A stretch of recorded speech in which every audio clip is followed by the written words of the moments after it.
India के match में जो चेस पाकिस्तान के बॉलरों ने करवाई है, न सिर्फ पाकिस्तान बल्कि पूरी दुनिया में करोड़ों लोग जो क्रिकेट देखते हैं उन्होंने बहुत एंजॉय किया। कल जो शहीनशाह अफरीदी ने किया आप सुन के हैरान होंगे। 10 ओवर करवाए, 10 ओवर में से 44 बॉलें ऐसी थी कि जिनको इंडियन बैटिंग लाइन खेल नहीं सकी।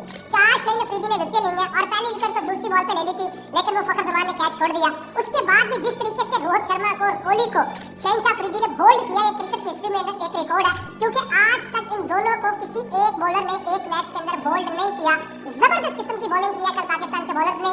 नसीम शाह ने कमाल बॉलिंग किया, हारिस रऊफ को थोड़ा स्कोर पड़ा, लेकिन हारिस रऊफ ने भी जबरदस्त किस्म की बॉलिंग की है। अब पाकिस्तान टीम के साथ यहाँ पर हुई एक बहुत बड़ी ज्यादती, वो मैं आपको बताने के लिए जा रहा हूँ।